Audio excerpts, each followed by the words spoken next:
All right, we are live once again. Ahmed onside, coming with another live stream. Hate along Newcastle versus Man City, EFL Cup semifinals. Semifinals. All right, so let's get this game queued up. Let's see, we are 10 minutes away from the beginning of the match, so we're just gonna hang out a little bit before the game starts. Maybe look at some lineups and whatnot. I need to get some kind of format for this live stream content creation because I'm sort of winging it right now. That's kind of how it is when you're solo, when it's like a solo project. When you have like producers and co-hosts and all kinds of stuff. All you got to worry about is charisma. You know what I mean? Risen up the fans. That's not a problem here because we only got like one person watching. That's okay. You are a valuable member to this community, whoever you are. Semenyo, my man, got the big move that he wanted, man. This guy deserved it. A player of his quality, coming out of Bournemouth. No disrespect to Bournemouth, very good team, very good manager. Really a team that other teams should model themselves after, being well run and investing in players that are not huge names and then developing those players. Whether you're talking about teams that are in the middle of the table, whether you're talking about bigger clubs, historically bigger clubs, or even Manchester City, who's not a historically big club. So this is a hate along. I don't know what to call it. They got the El Clasico. They used to call the Chelsea Man City game the Oil Clasico, which didn't actually make much sense. Like I get it. He like Chelsea is owned by or was owned by Abramovich, but Abramovich wasn't necessarily like an oil guy, right? Yeah, he's Russian, but I believe Abramovich supposedly made his money from like retail sales of dolls or something or like rubber ducks or some nonsense that the Russian government decided to put together and say that this is what Abramovich got his money from. We all know that's not true. If you do your research and you understand the post Cold War history of the of Russia, what used to be the Soviet Union, a lot of the industries in post-Soviet states were splintered off and then split up into various into the hands of various oligarchs. Abramovich possibly, potentially, most likely being one of them. But of course, to the international world, this has to kind of look like something that is organic. This guy made his wealth doing something that is benevolent or uncontroversial. Who's going to get mad at a guy making rubber duckies, right? So that's what they say, but it's incorrect to call it the oil classico. Man City even is not it's not correct referring to them as like an oil state because or owned by an oil state. As everyone knows, Manchester City is part of the United Arab Emirates um, group of brands. It being kind of one of the big ones, right? Things like the Emirates Airlines and the Etihad that you see on the Man City shirts, all that sort of thing. But the United Arab Emirates is not necessarily like an oil or gas producer. Um, they're more so like a travel hub and a banking hub for the money that comes from these oil and gas producers in Saudi Arabia and Qatar. Those are the two that are actually producing petroleum in the region, Saudi Arabia and Qatar. And I believe Saudi Arabia does much of its like investment in banking and travel, and um, a lot of money comes to the UAE from Saudi Arabia. So this is an interesting one because these are two teams that are owned by s- these like Gulf states, that are right next to each other, have a lot of like intermingling as far as their governing bodies, the people who run these countries. They're typically families, right? These are oligarchies, right? That's United Arab Emirates. Literally means principalities, right? An emirate is a principality. It's a region that is owned and run by a prince. And the United Arab Emirates, I believe, is made of seven different emirates. Let me just see if that's actually correct. I think it's seven. Let's see. Number of emirates. Let's see. The number of emirates in the UAE, approximately 1.4 to 1.5 million Emirati nationals. That's a point that we're going to talk about. That's another interesting little nuance about the Emirates. Expatriates, population dynamics. Dude, they're giving me all kinds of more detail than I was asking for. I just wanted to know how many Emirates are there. What is the number? But it's giving me stuff like the population and the percentage of nationals versus the percentage of foreign workers. I don't care. That's not necessarily what I'm looking for right now. Okay, here we go. There are a total of seven Emirates. There we go. Got it. All right. Seven Emirates as follow. Number one is Abu Dhabi, right? A lot of people associate the Emirates for Dubai, because Dubai is kind of like the playground of the Emirates. It's where Europeans and people from other parts of the world go to in order to enjoy the Emirates. But the central kind of capital for the Emirates is Abu Dhabi, right? Or Abu Dhabi, right? Um, that's where the governing uh, that's where the government is located in the Emirates, even though each emirate has its own government as well, right? But you can think of it as like states with a capital city. Let's see here. So yeah, Abu Dhabi, and then Dubai, of course, is the next big one. But then there's other ones. There's Ajman, Fujairah, Sharjah, which I've heard of. I haven't heard of the previous two. And Ras Al Khaimah, I've heard of that one. And Al Quwain, I never heard of that one. Qawain, Qawain. Arabic is hard to pronounce. Um, yeah, so that's the Emirates, and then you have Saudi Arabia investing in Newcastle United. I think they bought them. What was it, like 3 seasons ago? I think maybe it was like in 2023, and I believe the Kingdom of Saudi Arabia purchased them through what is called their sovereign wealth fund. So it is essentially a national fund that is employed for the purposes of buying assets abroad.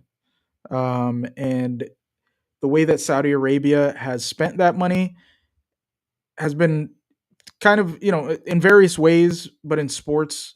They've created the Live Golf Tournament, which is now almost eclipsed the Masters, right? The traditional big golf competition. I barely ever hear about anymore, right? But I do hear about the Live Golf Tournament. And then you have them spending on football teams, Newcastle, right? I think they spent 400 plus million on Newcastle. Um, they've been buying up like cycling, and they did the WWE stuff kind of early on, honestly. Um, and Saudi Arabia doing a lot of investing in quote unquote like opening up the country, because it has always been a very insular, very controlled, government. It is a religious theocracy. It is a religious, based government. It's not, and it's a monarchy also, right? Run by a single family. But ever since kind of the ascendance of Mohammed bin Salman, who is the one of the sons of the king, um, Salman, which who is one of the who he himself is one of the children. I believe he's one of the final living children of the patriarch of the Al Saud family. Um, and then his son MBS Mohammed bin Salman has instituted a lot of like very extreme changes in the country that you wouldn't expect. I myself had lived in Saudi Arabia for about a year, went out there to go work a little bit, and um, it was at the time uh, it was still like a very insular country. Saudis would rarely like mingle outside of like professional uh, environments with people that were non-Saudi. They very kind of like to themselves, and you had typically like women were covered from head to toe, very strict religious laws in the street, things shut down at prayer time. So if you're out and about shopping, let's say, everything will shut down. The store will like they'll bring down like a gate and shut everything down.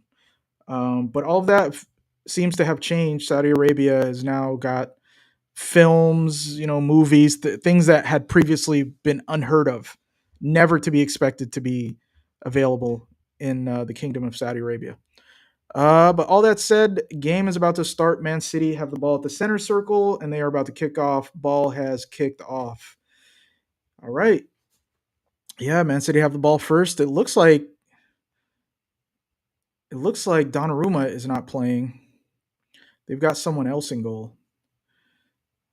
Let's see. It looks like Newcastle are starting Wissa. That I did not expect. He's kind of been a bit of a disappointment this season. One of the many disappointments for Newcastle United. I wonder how their ownership are feeling about the fact that Newcastle United have really kind of slid backwards from a lot of the progress that they had made in the past few years.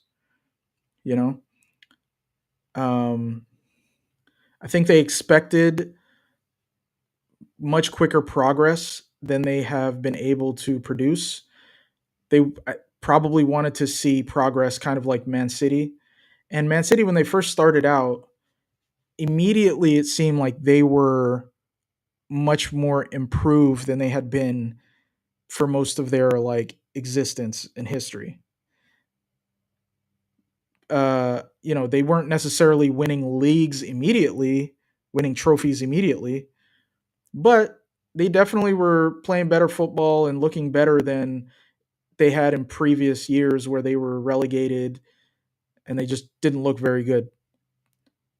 I remember when they first got like Rubinho, everybody was like, "Oh my god, oh they got some Brazilian wonder kid." Even though Rubinho is he was a good player, but um, not anything special, But then of course they just kept building, went and got Aguero, these guys, and then it was like the De Bruyne era, Bernardo Silva, and I think now they are at kind of the apex of their development. So it's going to be like another project to come now that Pep Guardiola is hinting at not being there after this season. Me personally, I don't believe it. I hear a lot of Arsenal fans, especially, and fans of other clubs that may have gone down, like have suffered at the hands of Man City's ascendance, like Man United, talk about Pep Guardiola's leaving, and this is an opportunity. Finally, this guy's going to go, and now is our chance.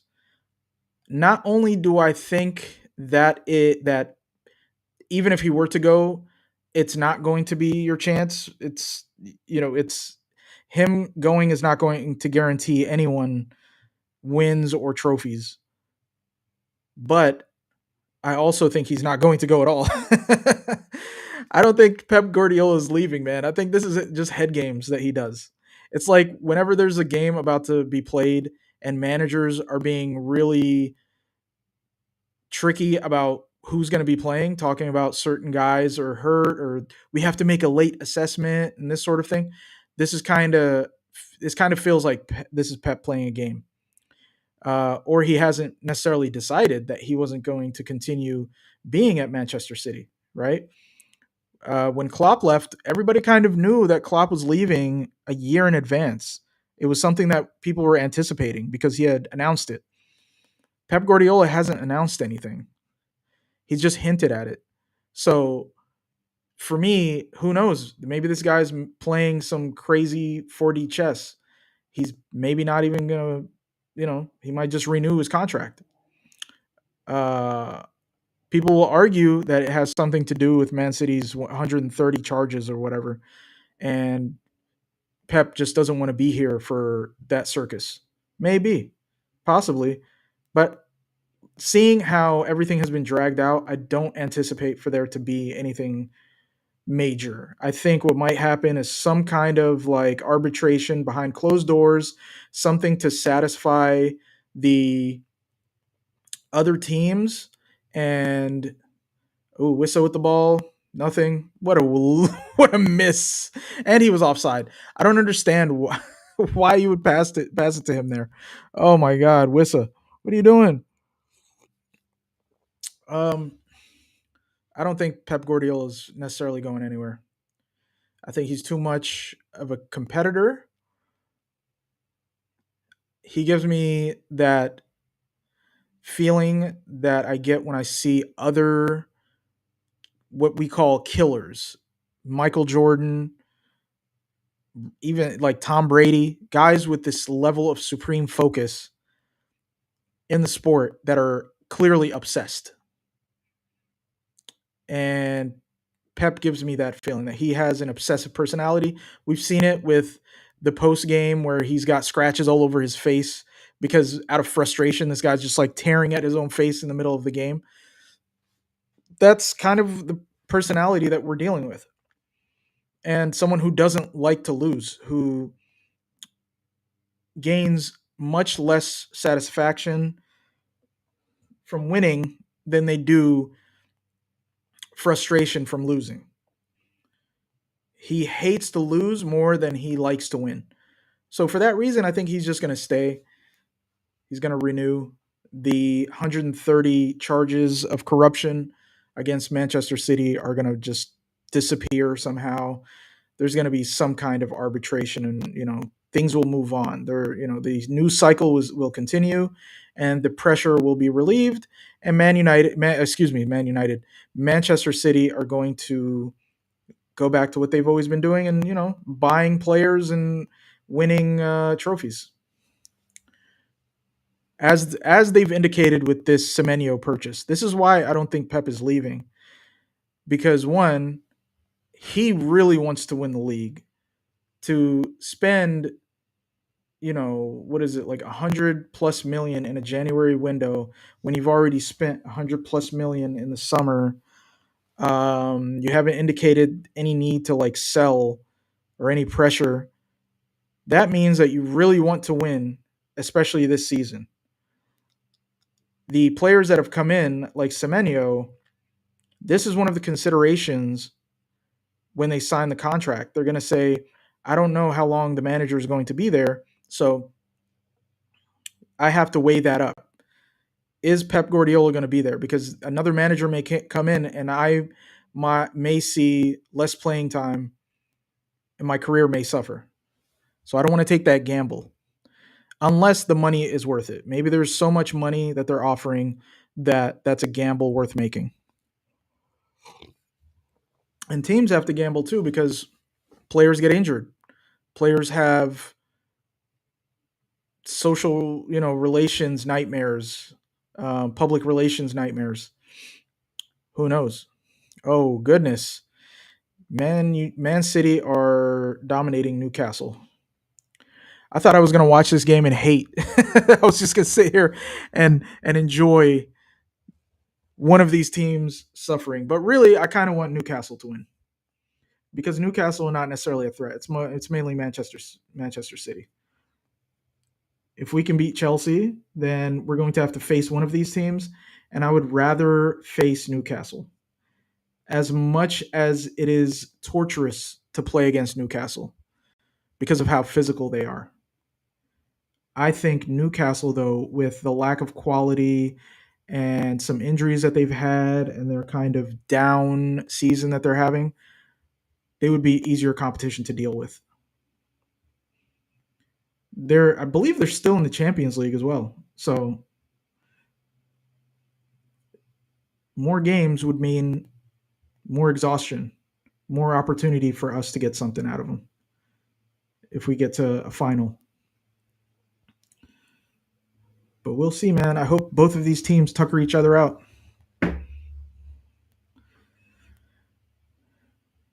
Manchester City have their own like injury crisis now.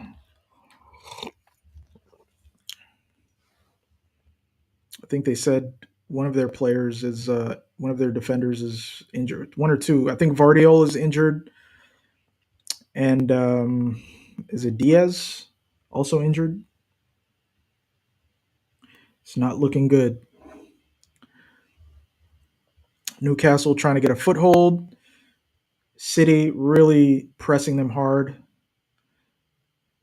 Quickly getting the ball back, passing it around. I don't see Rodri.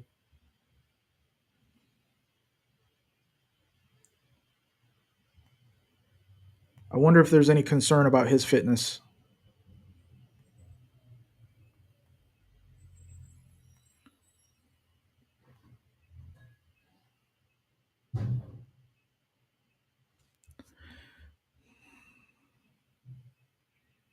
Donnarumma on the bench.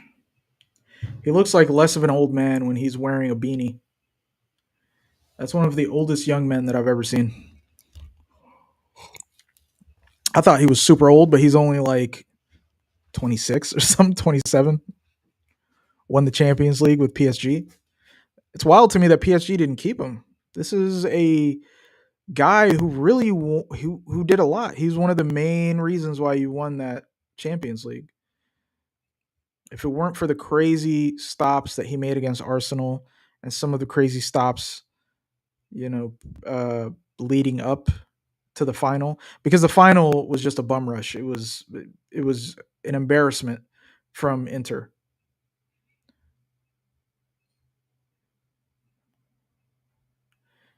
I don't think he had much to do in that game. So can't give him props for not doing anything in the final.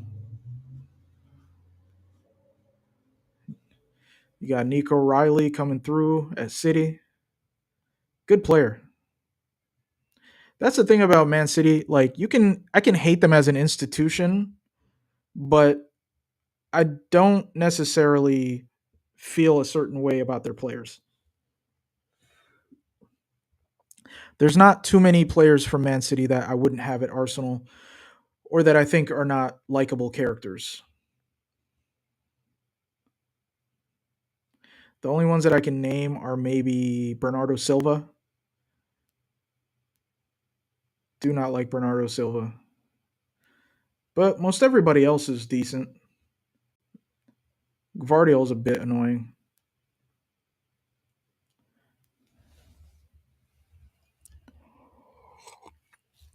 And apologize for coming late.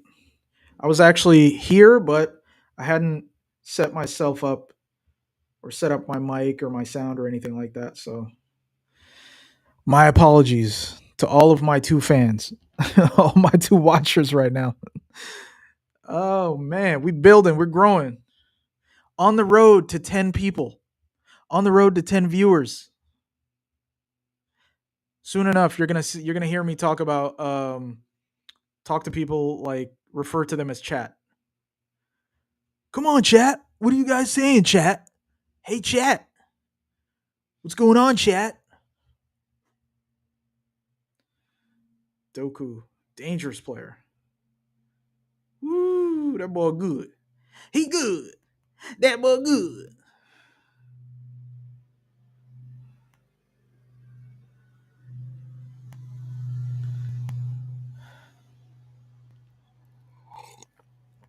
Newcastle. I can't do a Newcastle accent, but I can understand it. I think I mentioned before, I can understand certain accents, but there's others. Whew, boy, I do not know what you're talking about.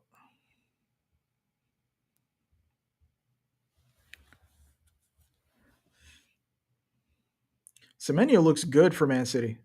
He fit right in. He's just like a plug and play kind of player.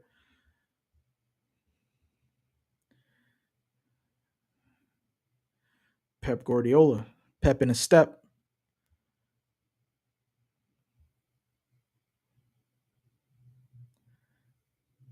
This guy is an obsessive. That's why he's so bald.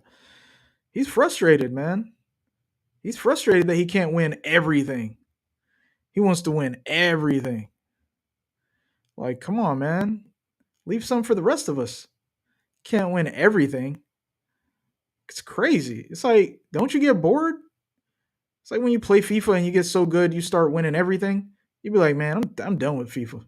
I'm done with this edition that they're going to just like tweak and re-release next season and do nothing to it. Oh, there's more sweat beads. We've added more sweat beads to FIFA. I'm a fiend though. It's like the way for me to enjoy football when there's no football.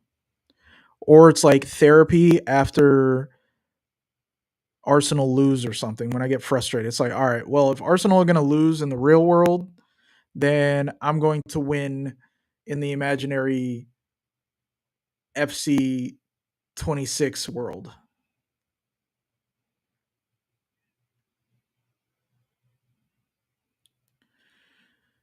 Man, what happened to Newcastle? Like, where's all their players? They used to have a bunch of, real dangerous guys.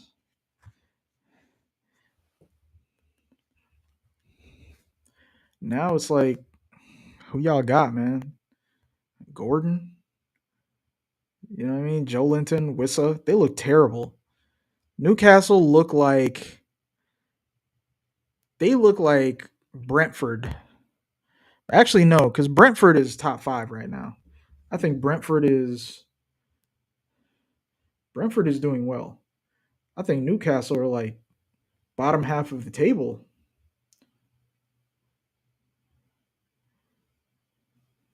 Corner for Newcastle. Got goalkeeper knocks it out.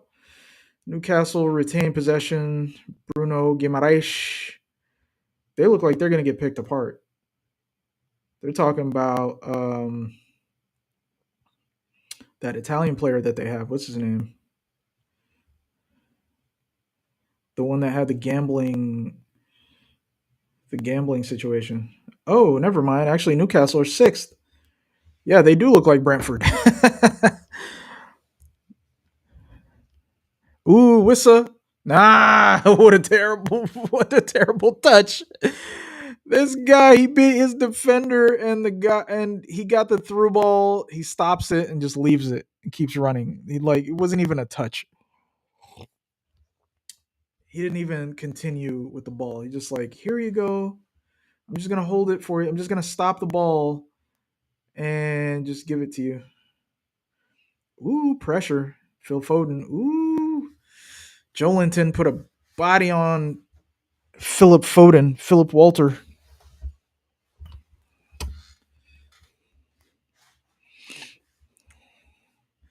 Ooh, Kabat. Ooh, that's a bad foul right there. Stomped on his foot. Jolinton, criminal. This guy, man, he's an orc. This guy, he couldn't cut it as a striker because he had nothing. Oh, Pep is angry. He's like, what does he have to do to get a card? This guy just stamped on his foot. It's because it's being played at Newcastle. But Jolinton gets away with so much.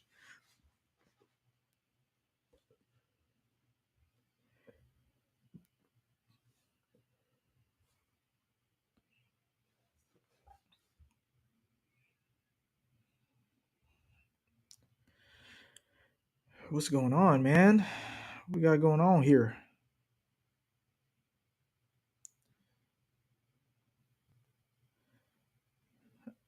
Ake with the ball, out of touch, throw in, throws it in. Haaland gets it, knocks it off the Newcastle player.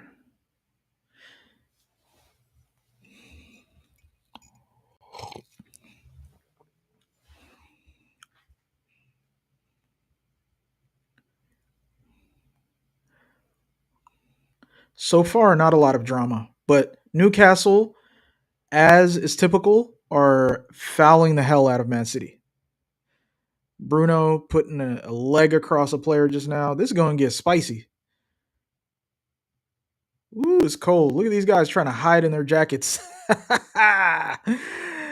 Newcastle in January. We got Chelsea next. We got Chelsea tomorrow. Make sure to tune in for that. It's gonna be a good one. No Caicedo playing at Stamford Bridge. But yeah, Matthias Nunez. Referee speaks to Bruno. I think he's letting a lot go just because he doesn't want the game to be affected this early. It's only less than 20 minutes in. Wissa chasing. The fact that they have Wissa, maybe where's Waltamata, who's a much better striker. Wissa is just someone with an engine and some pace.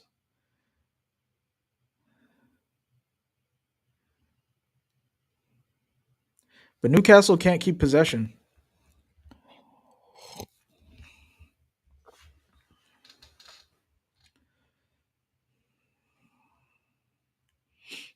Come on, Wissa. Do something. Some drama, man. Come on, Jolinton. Do something. Okay. Hey, I can't be mad at Jolinton sometimes. That was very smart, actually. He's not just some big thug.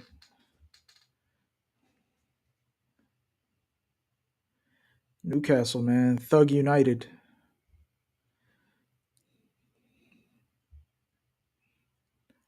All of them, just some thugs. Oof. It's going to be a physical one. Phil Foden is up for it.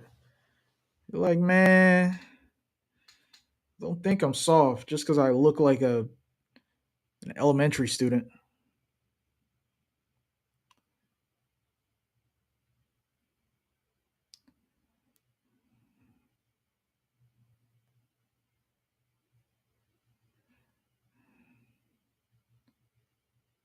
Okay, great pass. I believe that's him, the right back from Newcastle. Okay, cross stopped. Yeah, you're not gonna beat Man City playing like that. Them crosses into no man's land, that's not gonna help. Dan Burn, wait, is it Dan Burn? Is that what's his name, man? The Newcastle center back, man, this giant, just fighting with Holland. Because Holland is quicker.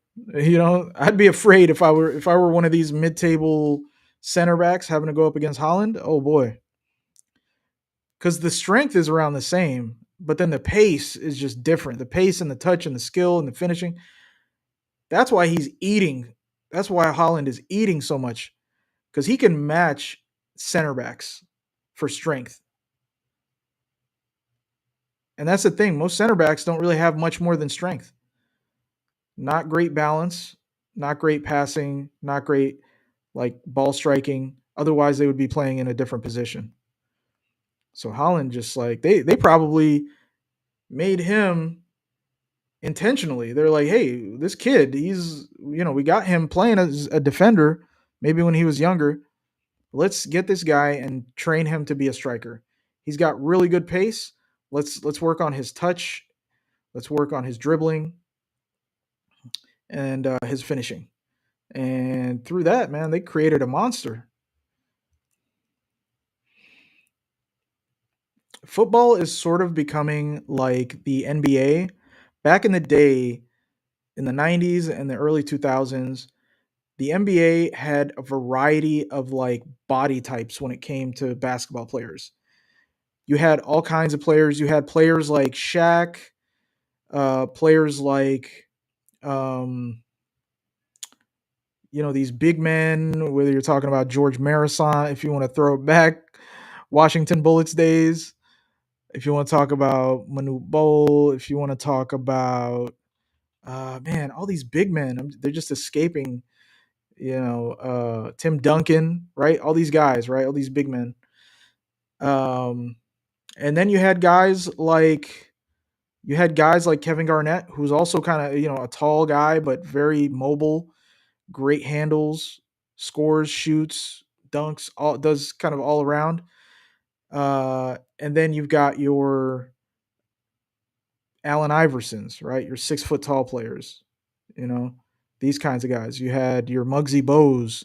If you go way back, you got your Spud Webbs. So there was a variety of types of players in the NBA, but in the modern game, most of the players have become taller across the board. I believe like the average height is probably increased in the NBA, and they all can dribble and they all can shoot.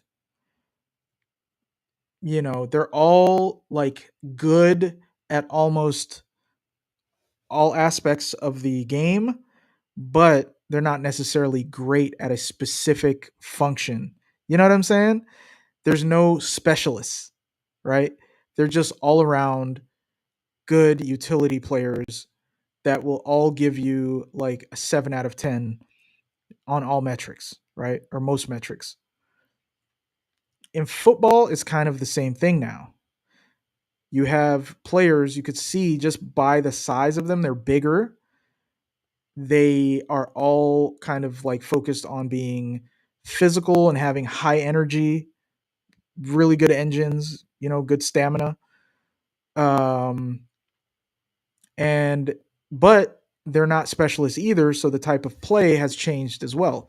It's become very sort of robotic, really like heavily drilled, because you have these players that are not good on any one specific thing, or great at one specific thing. Sorry. Back in the day, you had players like Taropt, you know, these like street baller types. You had creative geniuses like Ozil or Iniesta, right? But these players were always missing a particular aspect of the game, but what they were good at was is beyond what you kind of see today. You don't see players with that level of like greatness in one specific, function. And even the ones that are at the top of the game, the Mbappes, they're good, but they don't play in a beautiful, special kind of way like Ronaldinho. When was the last Ronaldinho?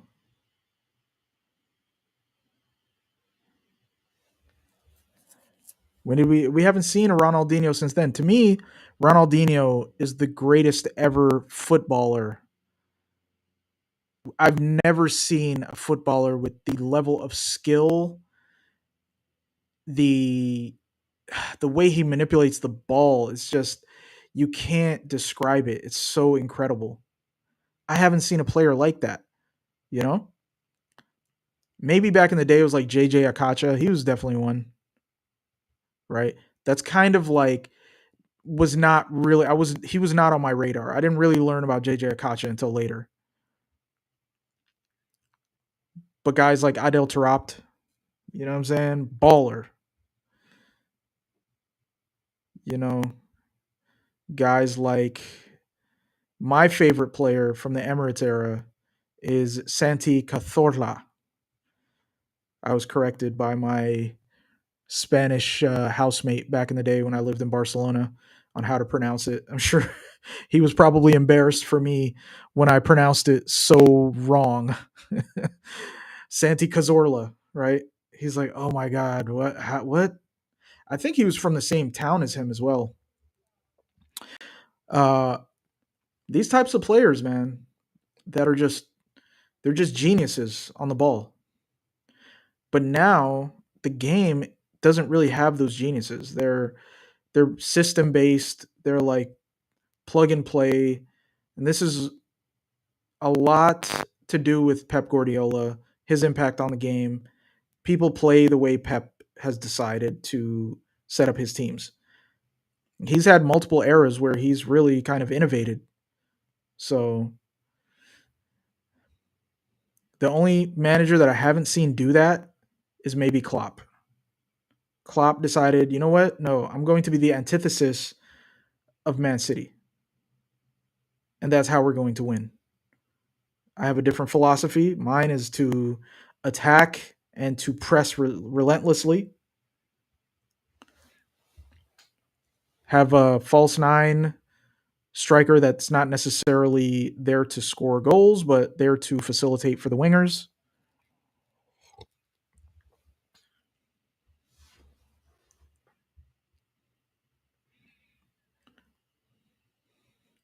Looks like Newcastle are. Ooh, actually, I was about to say that Newcastle are employing some of the dark arts.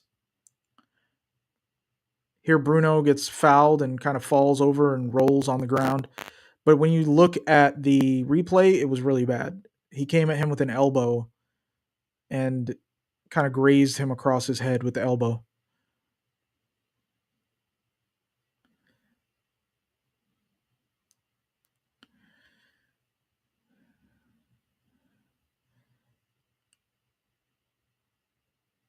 It's actually been somewhat. At first there was a lot of dominance by Man City, but Newcastle have stayed in it. They put in a valiant effort. That's all I can ask for. I want both of these teams to be exhausted.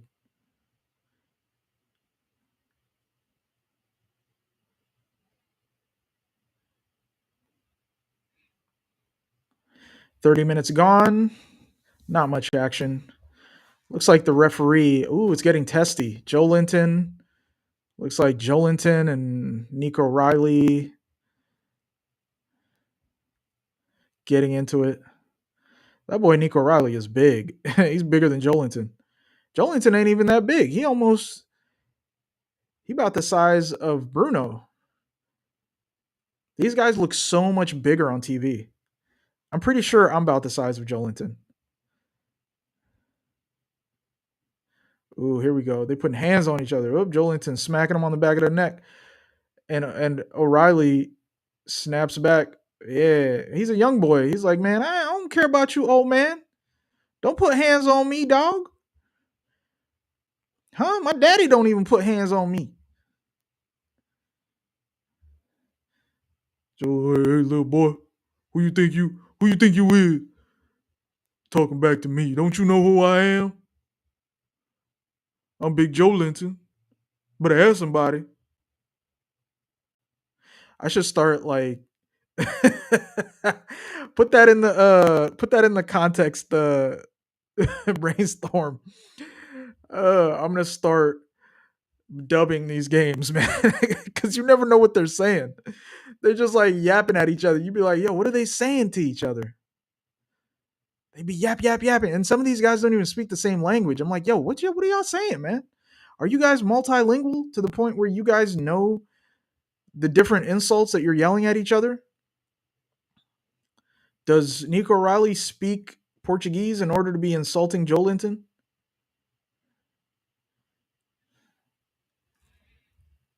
Where's Semenyo from? He's got to be from. No, he can't be from Africa. He'd be at AFCON right now. He is from Africa, but he's not from Africa. He's from Africa, like the French national team is from Africa.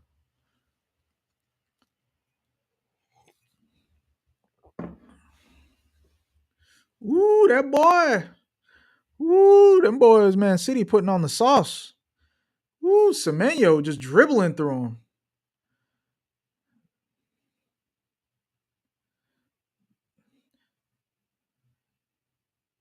Oh man. Newcastle putting up a valiant effort. I don't know how they're going to be able to sustain this. This is a high energy game, very physical. The referee is letting a lot go, doing all of the neutrals a favor, honestly, because we want to see the game go and we want to see some physicality and some drama. Can't keep stopping the game and giving cards and whatnot. If you give cards out, it's almost like you're slowing down players and telling them don't attempt anything that is going to get you like sent off. So the game kind of everybody starts playing very cautiously.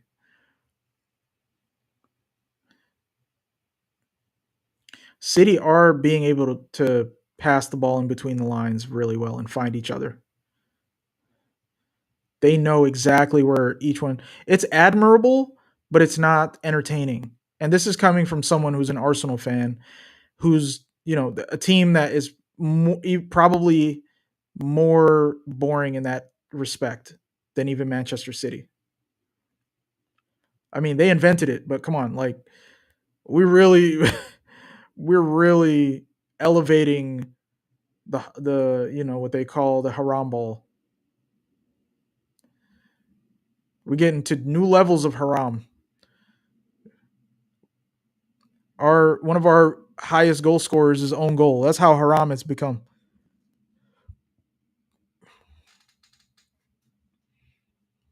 Pep Guardiola freaking out, bro. Jeez, man, don't I don't. Yeah, I'm not gonna say that. I am gonna say it. This guy looks like he's on drugs. He looks like he's on drugs. The guy is turned up all game, every game.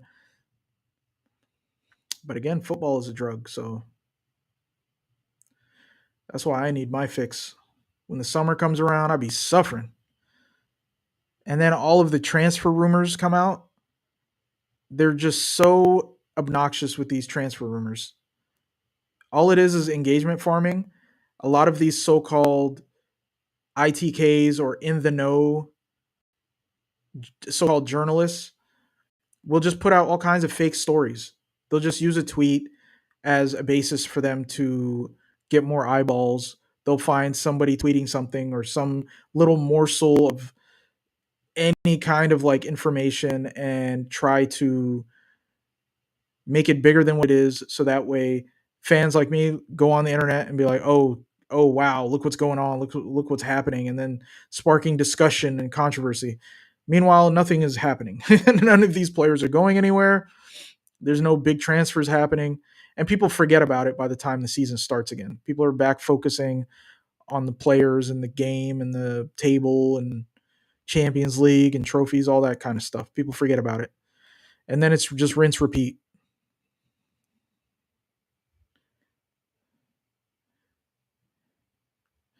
Anthony Gordon. Newcastle doing well. I'm not mad at them. They do a lot with a little.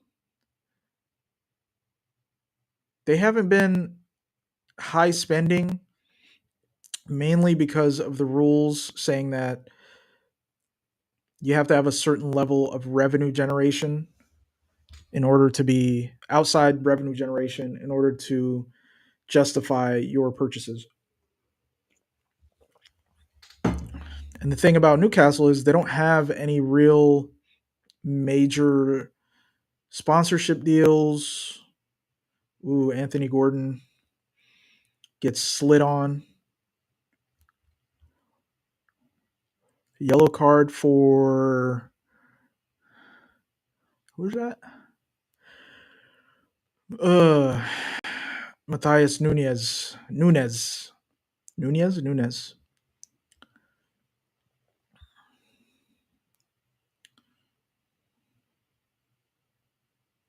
Sheesh. That's a bad slide.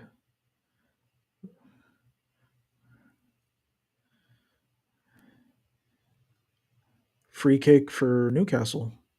Come on, Newcastle. I don't know why you don't have Waltamata in here. Is he hurt? Maybe he's on the bench. Let's see.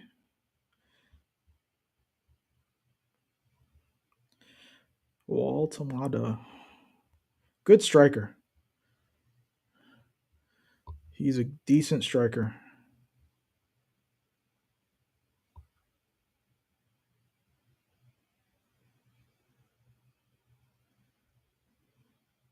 Let's see. Let's see if Waltamata's on the bench. Ooh, I think Newcastle have a corner. Yeah. They're not really set piece FC.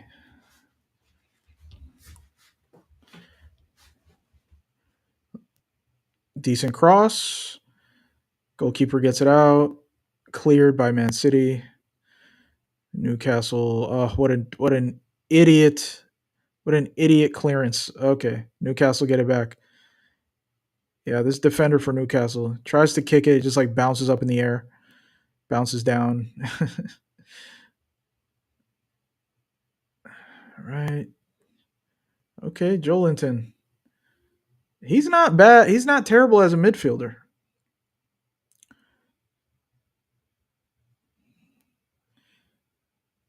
Dude, I hate these websites that are always trying to like collect your data. Every website's trying to collect your data, of course. But all these tricks that they do in order for you to give them consent to download like cookies onto your computer or your phone or whatever, your browser, is obnoxious.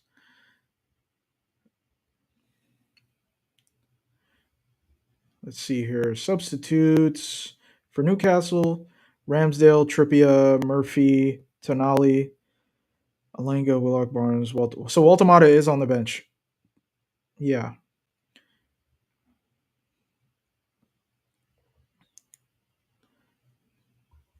Okay. Must be trying to keep him fresh. Strategy.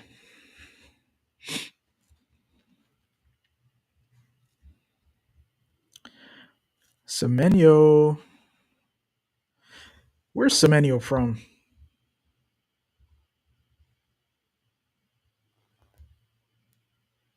Let's see where Semenyo is from.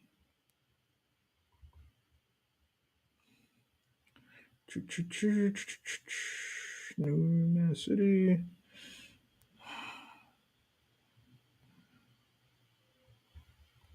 Semenyo. Antoine Semenyo. Where you from, dog? Oh, he's English. What? Ghana national team. Okay, okay, okay, okay. But why is he not with the Ghana national team? That's an interesting one. It says that he's like an English national. Yeah, yeah. Some of these players, national football doesn't necessarily depend on your nationality. You can have parents from a particular nation, and you can have like a passport from that country and whatnot. But still, you can still play for like another. You can play for another nation. But is he English or is he Ghanaian?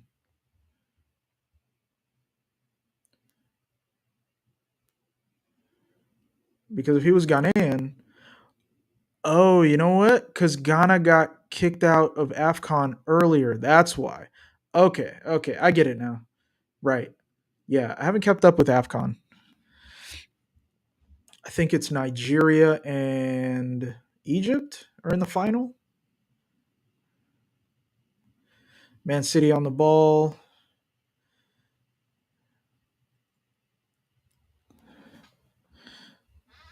fencing Newcastle into their own box. Looks like they want to go in for the kill. Cross goes in, ball bounces around. Newcastle on the counter. My guy dip on the inside and open it up for Wissa. Oops. Yep, 50-50. Doku gets it back. Foden. Slow play. City just kind of slowing things down. Newcastle parking the bus. Playing like a 4-5-1.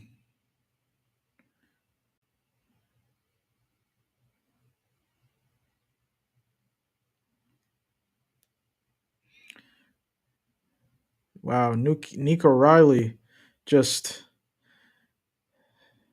just dribbling through the field unimpeded. Bad pass by Gordon. Ake runs back, gets it. Yeah, it looks like Newcastle are almost gassing out. Jacob Murphy, he looks like he's finito, my man. He's tired. Old man Murphy. Semenyo in and out. Ooh, good cross. Nobody there. Newcastle get it out. City send it back. This is not the same Manchester City as previous seasons.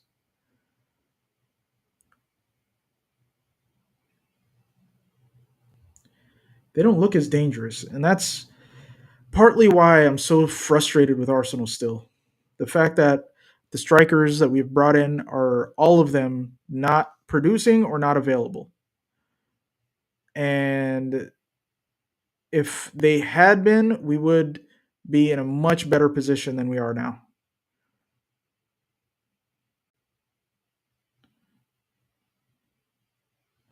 Nico Riley with the ball. City just passing it back around the back and then pushing the line up. Phil Foden receiving it really, you know, really low, the same way that Odegaard has done in recent games at Arsenal. Doku, trickery to Ake, and the line just keeps moving forward. They're just choking Newcastle. 44th minute, Doku cross goes in. Gordon, oh no, it's not Gordon. Hall marshals it out of bounds, out of touch, and then it goes for the corner.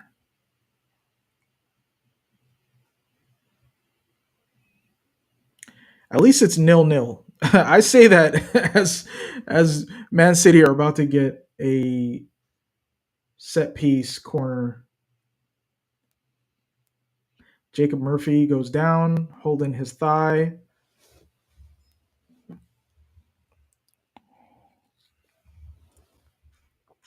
Oh man, my coffee got cold.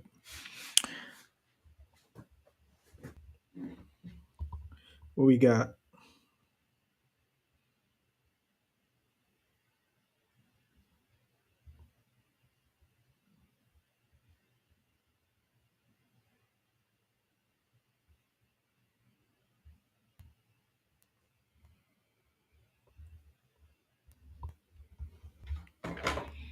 Jacob Murphy getting treated on the pitch.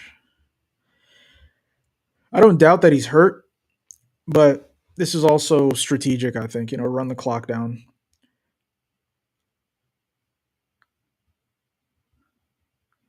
Referees have tried to clamp down on it because players have just, teams and players have just abused it. These stoppages for like injury stoppages.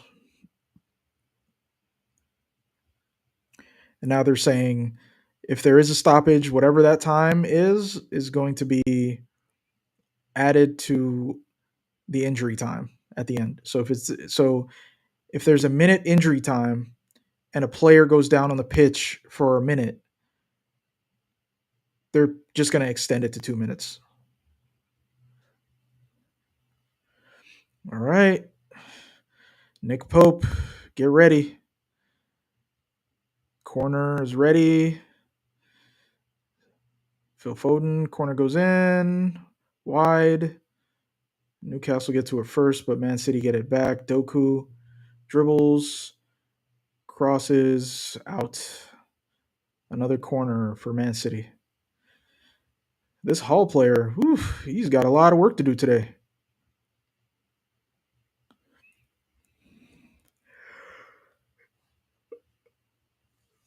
Oh man, your boy tired. I still got 2 viewers. Wissa. Wissa looks Somali. He got that big protruding forehead. In East Africa, you can tell where somebody's from by their forehead, right? Somalis have the protruding forehead that comes out. Ethiopians have like the wide forehead. It goes like side to side. Eritreans and Sudanese, we got that like vertical forehead. You know what I mean? That forehead that like goes up.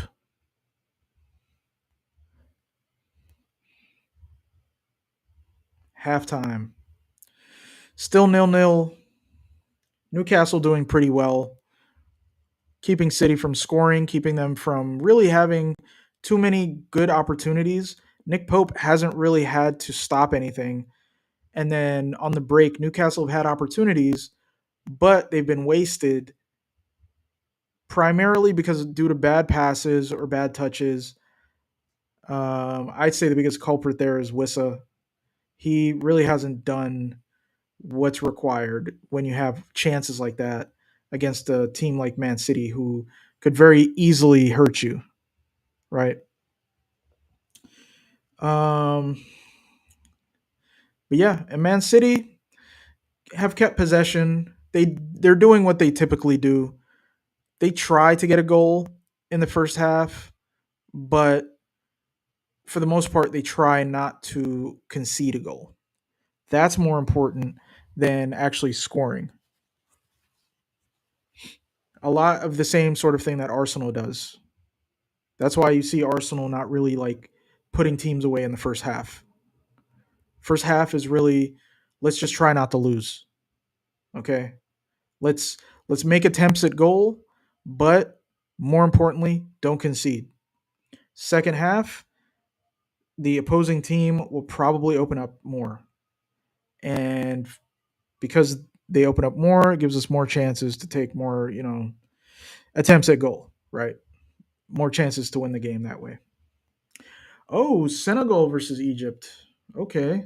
So what is that? That must be the semifinal? Okay, let's go, Senegal. Yeah, let's go, Senegal. For all my good friends in Senegal.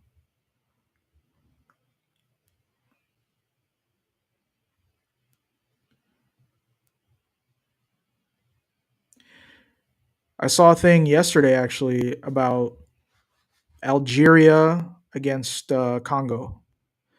And this guy at the stadium, I guess he's just like, among the national fans, known to stand like a still statue. The statue of Patrice Lumumba. Patrice Lumumba, the great leader of Congo, assassinated. Um, so this guy, he dresses like Lumumba, and he stands still for the entire game and whatnot. And I guess the Algerians, after scoring, one made sort of a mocking gesture to the guy standing up with doing the Lumumba statue pose. Um, and then I guess the guy, the Lumumba statue dude, ended up crying after the game because they lost, being very distraught, I suppose. And then the Algerian players kind of making a an effort to console him, and the Moroccans trying to console him and all that. And yeah, to me it was a little bit disrespectful by the Algerian player, but at the same time, I don't really expect I don't think the Algerian player really knew what the guy was doing, what the symbolism of what that guy was doing at the stadium. He probably thought it was just like, oh, this is just one of those fanatical guys, one of these fans who's obsessed with the national team, and he's just doing some pose. It's just some meaningless thing that he does, right? So I'm just gonna do a pose just like him, right? It was like it wasn't even that bad of a taunt. So honestly, I don't think the Algerian player even understood what any of that meant, And a lot of young people don't even know who that is, Patrice Lumumba. A lot of people don't even know who Patrice Lumumba is,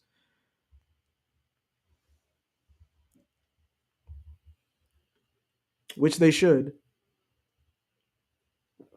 But it's typical in our modern world where a lot of great people of the past, a lot of freedom fighters, have been actively erased from history. There's been an active effort to erase, especially these Black and African um, leaders. Hold on, let me fix my space heater, man. I was wondering what was going on. My feet are freezing. Let me fix my space heater, dog.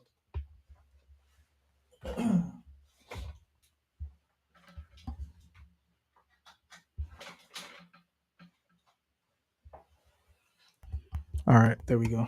Space heater on. And don't judge me. Don't you dare judge me. Nice. Algeria? I mess with Algeria.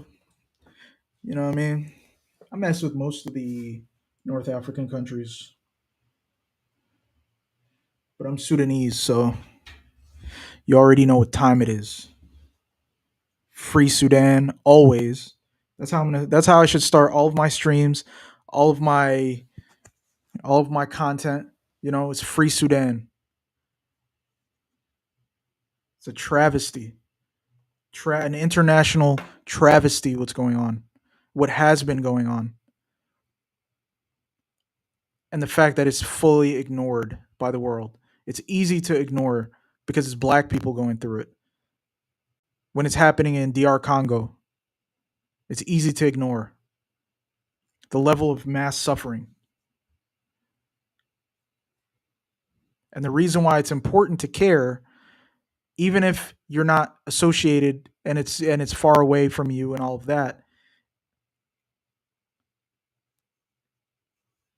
suffering anywhere is potential for suffering everywhere. If it happens somewhere far away, it's going to potentially happen somewhere nearby. So please educate yourself about what's going on in Africa. Boycott Emirates. Boycott Emirates because they're the ones that are funding this.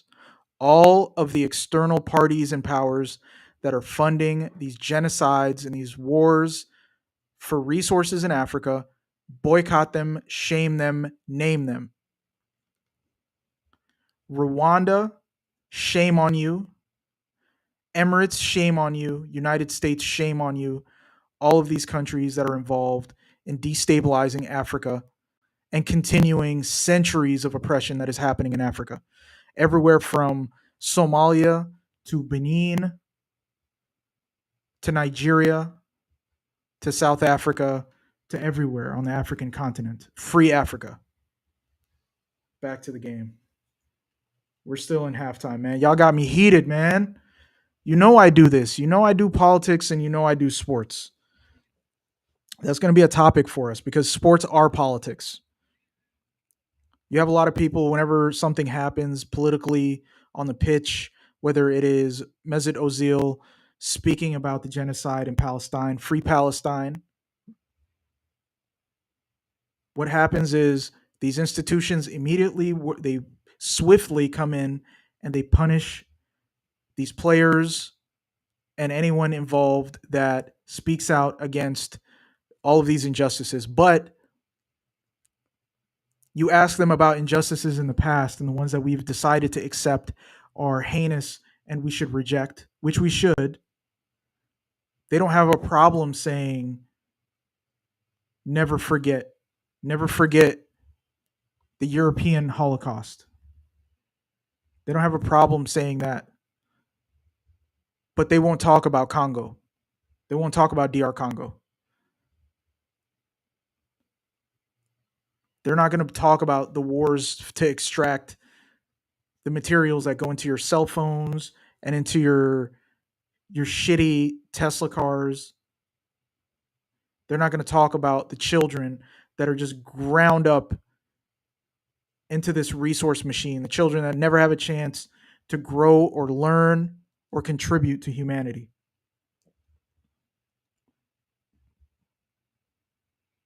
They don't want to talk about the stuff that's going on now.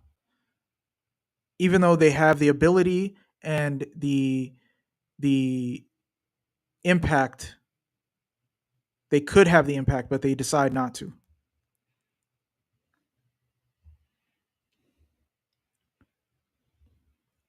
So learn about Sudan, free Sudan, shame on Emirates, shame on Egypt.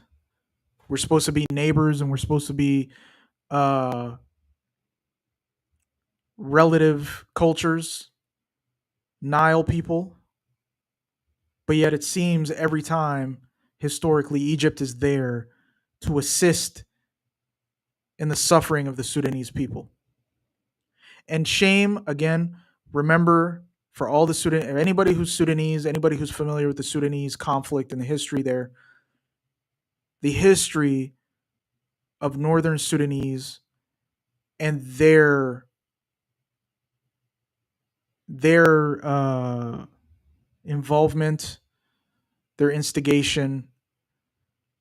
Um, what am I trying to say here? I'm trying to say the northern Sudanese who are now suffering for the same crimes that they had committed previously to the South, to South Sudanese and all the marginalized Sudanese populations in South Sudan, in Eastern Sudan, and in Western Sudan. Let it be an example for everyone that what goes around comes around. Do not be okay with the marginalization of others, wherever it may be. And the closer it is to you, the more you are called to call it out and to act against it.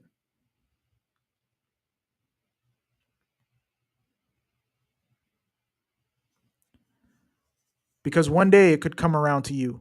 That's what we see happening here in the United States now. If anybody's thinking about coming for the World Cup in the United States, you need to think again. If American citizens are getting snatched up, living their day to day life, let alone people who are also legally could be here. And even the ones that are not documented, who have no choice but to be here, who are exploited, who are an exploited population, they're not here for fun because they want to be here. They're here because of the meddling that has happened in their own countries. So they go to the center of where power is to be able to make some kind of living. But now they're being hunted down like animals. And we were okay with that. We were okay during the Obama administration when they were caging up children in detention centers. Eventually, that's going to come around. Eventually, your average Democratic voter is going to have to deal with all of the crimes that were inflicted on others now being inflicted on us. Knowing that you just being out and about could result in one of these paramilitaries, because that's what they are, this paramilitary gang rounding people up, abusing and beating them. These masked gangbangers is what they are. So if you're coming for the World Cup, keep in mind that you have less value here than even the people who are getting rounded up and thrown into detention facilities and having their constitutional rights shredded and burned. What constitutional rights? What constitution? What Supreme Court? What government? What democracy? What are you talking about? These institutionalists that have zero backbone, they themselves keeping their heads down, hoping that this storm just blows over, which it won't. They're hoping that, time will change and something will happen. And it's that magical thinking. That's exactly what the Sudanese people, I'll tell you, someone who was in the country, in Sudan, when a lot of this sort of started, the kind of early stages of it.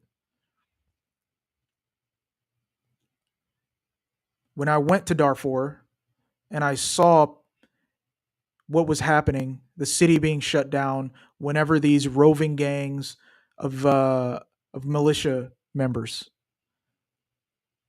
Janjaweed is what we call them, devil on horseback, and what they were doing.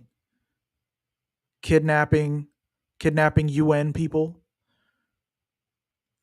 which what happened to my neighbors when I was there. They weren't even Sudanese. They were UN like contractors. Kidnapped for a few days, got their car stolen, and they were brought back. Probably because the militia didn't want any kind of like international incident. But these guys are gangbangers. They're gang members. They're not any kind of like logical, military. There is no institutional direction for any of what they're doing.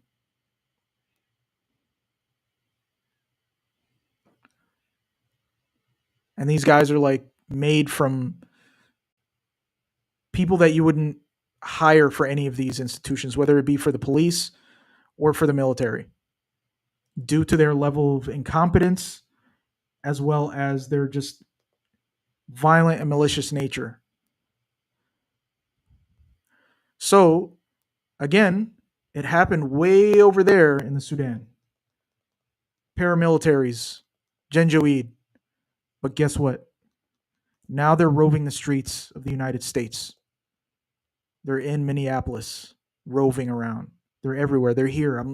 I see them out and about. So if you're thinking about coming to the United States for the World Cup, if you haven't cut your ticket and all that, if you cut your ticket, you might want to go ahead and cancel it. Try to get a refund or something. I don't know. Maybe they still do that in Europe. Because guess what? In America, that doesn't happen anymore. Companies are also engaging in the criminality. Try to go get a refund. See if they don't try to obstruct you. A refund for a flight or whatever.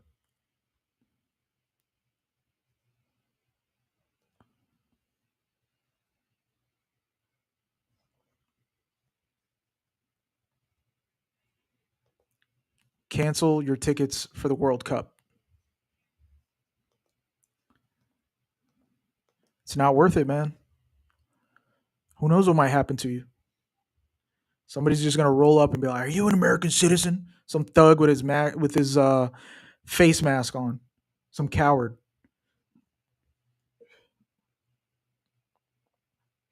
Some below mediocre coward that tried to get into one of those job programs for mediocre white men but couldn't make it. AKA the police and these and the military. That's what these institutions are. They're a way for mediocre white men to make a living. But as our economic system rolls on and continues to extract more and more value out of people, eventually those same people who were okay with the marginalization and the abuse of other people, black people mainly, black Americans mainly, but then, it extends to everyone else. They were okay with that because that's them, that's over there. That sort of mentality, it's over there. I don't need to worry about it because it's over there. But eventually comes right back around. Even these Gestapo thugs, it's come back around to them as well. That you gave your consent for this system thinking that you were going to benefit while also knowing that it was targeting and negatively impacting these marginalized people in America. But now you can't get a job either. So what's your only option? You're a dickhead.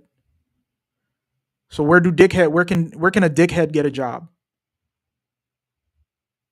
Right? Where is an unqualified dickhead going to get a job?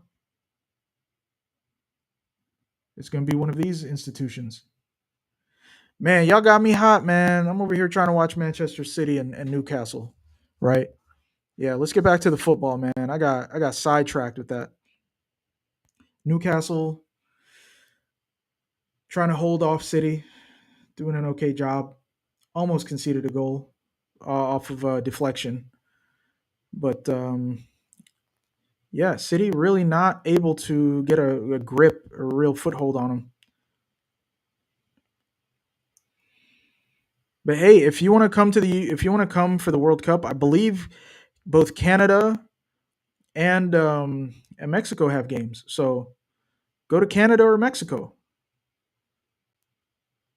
Go watch games Canada Mexico. I'm sure it's way more entertaining too. I would love to watch a football game in one of those places because I feel like football is more popular in those countries. Mexico, we know they're crazy about football. They love it. They love football. Canada, very diverse population in certain parts of the country, right? A much more polite nation. Not that it means much because Canada's got its own. Canada is a politer, but equally racist country to the United States. But at least you're not going to be kidnapped in Canada. At least I hope not. I hope they don't capitulate like some of these European countries that laid down when Germany took over and decided to start doing Germany's bidding. Countries like Poland decided to get with the program. Poland and Austria. The Austrians though, they were with it. You know what I mean? They had one of their own in there. People forget. Old boy was from Austria. He wasn't from Germany. You know, he was also kind of an aggrieved loser, which is what all of this is. This is what all fascism is. It's a bunch of aggrieved losers that have built up a fantasy in their heads about who they are. When if it wasn't for these structures, these social structures, whether it's racism, these government programs that are there for them to make a living, if it weren't for all of this structure built in order for them to survive, and they want the law of the jungle.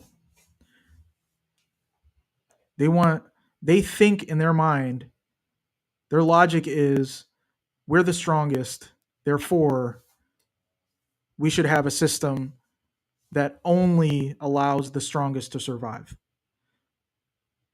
But they don't realize that no, they're not. They're the weakest. They don't understand strength and weakness. What is strength and what is weakness when it comes to being a human being? They think strength is violence. That's why when you see some of these videos of people confronting them and being actually hostile, you see how pussy these guys get. Man City score a goal. Semenyo, first goal. What an introduction. Hey man, I'm not mad at it, man. I wanted to see Man City lose, but oh well, still two legs, and it's only one goal. We'll see. But I digress. Weakness is what these Gestapo thugs are are clearly projecting, what they're exemplifying for us. We see it. Whenever someone is hostile or clearly angry with them, you can tell by their tone and their behavior that they're cowards. They can't control their emotions in these hostile interactions that they are instigating. Nobody's running up to them angry. They're running up to people and trying to mess with them and then eliciting what would be a normal reaction. You're pissing people off because you're bothering them in the middle of the day. People just trying to, go about their day, contribute to capitalism. That's the one thing that I don't understand. I don't put too much credence into the trying to shame them for hypocrisy or even shaming these fascists, right? Because they only understand one thing, really. So you can't negotiate with them and try to get them to see it from your side about this is hypocritical that you're out and about abusing random citizens, random people, whether they're citizens or not. You shouldn't be abusing and harassing them, let alone kidnapping them, right? So I don't put much stock in trying to play like a play like these people are reasonable. They're not. They're malicious, they're ignorant, they're narcissistic, and they're violent. You don't negotiate with a rabid dog. So the ones that are actually the thinkers that are employing or deploying these whatever they are, how is this helping you? This is stopping commerce. This is stopping international commerce. Anytime these operations kind of rev up in one of these states, it's shutting down businesses. It's shutting down people going outdoors. I was out and about today, and it's been eerily quiet for the last couple days. If you're out on the street, you know, it's just really eerily quiet, and I'm wondering, why is that, right? Because normally there's a whole lot of traffic. Why is there no traffic? That's my question. There's no traffic. What's going on? Like, it can't be that these so-called, like, professionals, these tech people that go to work in the morning and then go home usually around 5 o'clock and whatnot. Um, it can't be that they are not. What are they not working? I don't know. Are they? Maybe I don't know. Maybe regular people are so afraid of what's going on that they themselves just like, I'm just not going to go out. Kind of like the pandemic. I'm just not going to go out because I don't want to have to deal, with one of these paramilitaries, right?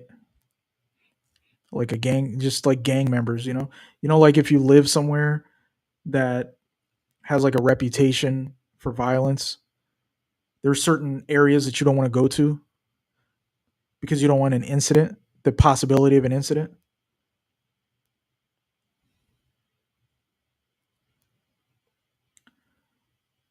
So it's shutting down business. It's shutting down capitalism. Don't tell me of the value of capitalism. These conversations that I've had most of my life with people who are like pro capitalism. Don't talk to me about capitalism now being the prototype, best sort of system to have, right? How is that how is that working out? How is it working out when anytime another country wants to have self-determination, the capitalists will usurp that country, usurp it's like its rulers, and kick them out and depose them and coup them, right? So now, what are these people thinking? Who are these industry leaders, these big billionaires and millionaires? We're not even talking about the super billionaires, but you got your little um your little billionaire, your one billionaire, the poor billionaires. What are they thinking when they can't make any profits because people just don't want to come outside? The ones that own like meat packing plants that rely on even undocumented labor. Back in the day, I used to wonder, one of my first jobs was at Papa John's, right? When I was in high school, making pizzas, right? And I noticed when I would come into Papa John's in the morning, everything would be ready. Even if I was opening, like those early hours, you'd come in like seven. It was like 7 in the morning. You're opening. Nobody's there. You're the first one there. But the dough is ready. The vegetables are chopped. All of the surfaces are clean. Money's in the till. Floors are washed. Everything's organized. Because when I close, that's not the case. Everything's dirty. Full day of work, right? Dishes are dirty, right? Who's washing these dishes? Who's mopping this floor? Who's cutting up these vegetables? Who's making this dough? And I'm like, how this can't be magic. But guess what? Undocumented workers, all of these big corporations taking advantage of cheap labor to come in and do all of the menial tasks that even your regular American won't do. And that's been like that's been like consistent thing that's been, that Americans been criticized for, that, hey, you don't want to do the work that these people are going to do. And in Americans' minds, like, oh, it's like, strawberry picking, right? Or construction, places where undocumented labor is visible, where you're driving around, you see, like, a few guys on a work site, right? And some of these guys aren't even undocumented. These guys have work visas, right? Quote unquote, like foreign labor, cheap labor. That's what it is, right? It's essentially cheap labor. People coming in on visas so that they can work at a lower rate than what American residents and citizens would take. But who's doing that? These people didn't choose to do that. They don't run the visa office. They don't run the goddamn uh, construction company. They don't own Papa John's, right? It's Papa John that's doing it. Papa John is the one that, if you're mad at foreign labor, if you don't want foreigners, right? Whether you're in the UK or you're in Europe, because all of this sort of thing is popping up everywhere. This like anti-foreigner thing that's happening, right? It's not a coincidence that capitalism is like on its way out, and then any country you go to, there's this kind of anti-foreigner sentiment. But who are the ones taking advantage of the foreigners? Man City score again. Semenyo again. Hey man, he's good, man. I'm liking him more and more. I'm not a City fan. I don't like anything that Manchester City stand for. They're ethically a bad club. You know what I mean, on multiple levels, right? That's why I won't wear, just a small side thing. That's why I don't wear my Arsenal shirt. That's why you see this shirt right here, right? I got this one from my birthday, or for my birthday, from the Arsenal shop in the UK. My wife surprised me, and she got it sent from the actual Arsenal shop for my birthday, right? Because I couldn't make it to London. Never been, still something on my bucket list to watch an Arsenal game. But we've had the sponsorship with the Emirates for a long time, and I can't wear anything that says Emirates on it. You know, Seeing what they've done to my people, can't do that. Not going to wear, and it is a shame. It's a shame that Arsenal have two genocidal countries on their shirt and on the stadium.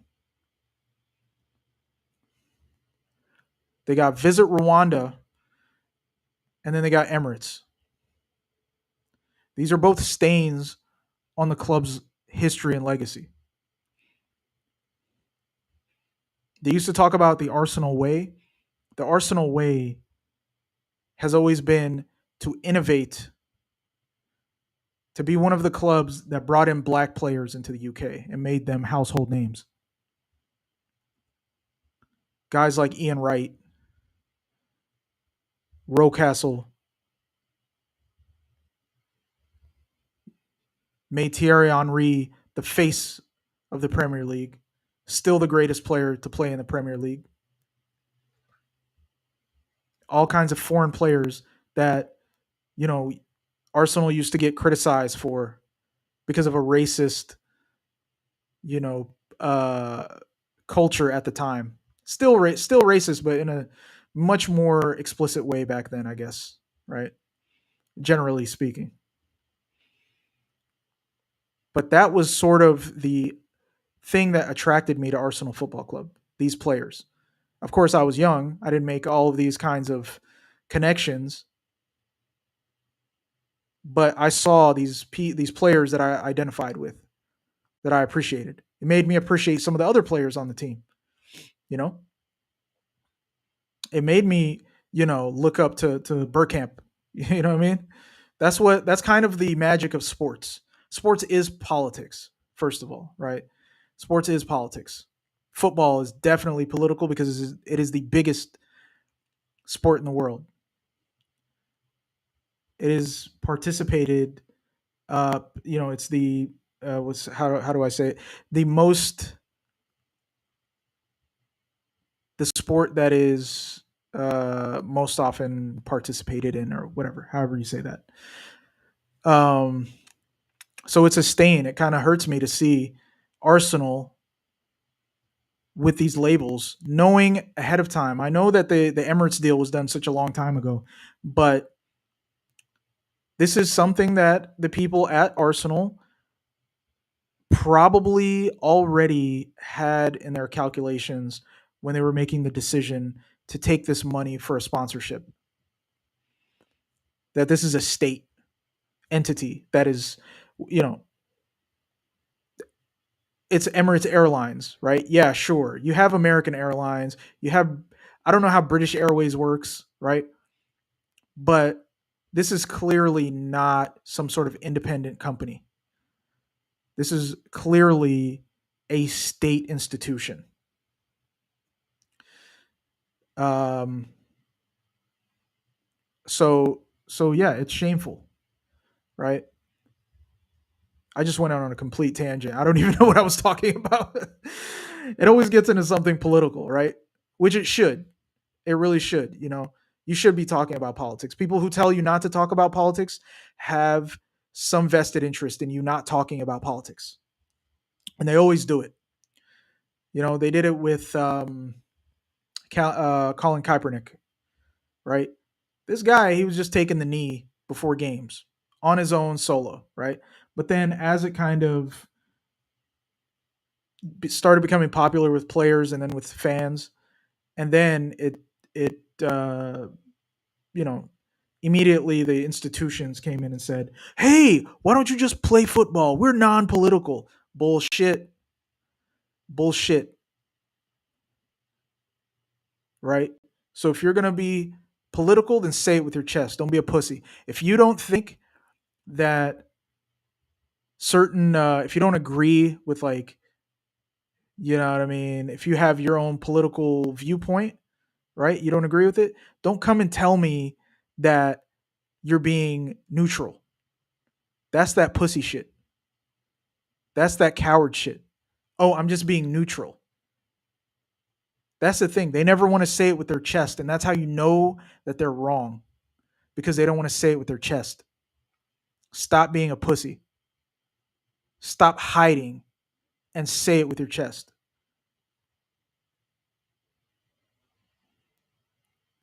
Say you don't like it and then explain why, and try to be logical and consistent, right? Sports is political, football is political. And that's why these two teams, watching them play, it's essentially two nation states playing against each other. You don't got to wait for the World Cup. You know what I'm saying? All you got to do is wait for these two teams to play, Newcastle and Man City, the two flagship football teams for two Middle Eastern Gulf states, is what they are. These are not independent football teams. And you know that they carry a great political value for these countries when Saudi Arabia, buys the team, and I think it was 2022, 2023. And guess what happens? What did we see the Newcastle fans doing when they were getting bought out? Because they were clamoring to be bought out, and that was like a big deal. It's understandable that but like they used to suffer. Like Newcastle really used to suffer. They used to have some terrible owners, probably the worst owners of any big team, right? At the time, Mike Ashley, right? The guy who owned one of those betting institute, one of those betting companies. I can't remember what it, and they used to call St. George's Park. What was it? It was like the gambling. That was their brand deal. Oh, Newcastle missed Tonali. That's who I was looking for earlier, right? The Italian guy. Um, they used to try to call St. George's, what was it, man? The sports betting arena or some shit like that. Um, but yeah, like these are political institutions, Newcastle and Man City. They're just overtly. I mean, all of these teams are to a certain extent. They all represent a particular culture. That's why fans of these clubs are attached to them in a way that's different than what maybe you see in the United States with professional sports in the US. You know, the NFL and the NBA are essentially just franchises of a same brand. It's one brand, right? In the US, it's one brand. It's the National Basketball Association, right? But it's a bunch of sub brands. It's just like any car company, let's say. You know what a Chevy is, right? But then you got Chevy Impalas, you got Chevy Tahoes, you got different kinds of Chevys, right? That's what the NBA is. It's one brand with various franchises. It's when you see a McDonald's on this corner, a McDonald's down the road. They're not owned by the same person, but they're both McDonald's, right? They're franchises of the same main brand, umbrella brand. In football, football represents in Europe and in most, I think, other places outside of the United States, they represent a particular culture and sometimes a political ideology. You can think of teams like Chelsea have historically been associated with like right wing political movements in the UK, right? I wouldn't say conservative because that's like an American thing, calling like right wing politics, nationalist politics, right wing. Chelsea have had a like racist base that they really can't shake because in recent history you've seen it, right? But then also like teams like Lazio, let's say Lazio, absolutely outrightly fascist.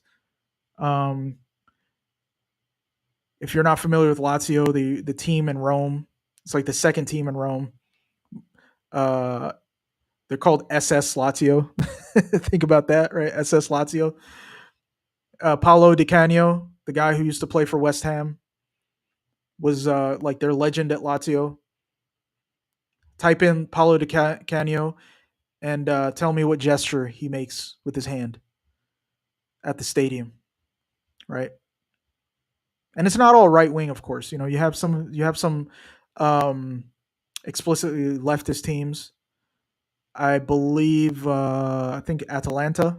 Yeah, Atalanta has like a clearly like leftist, workers' party sort of um, political fan base.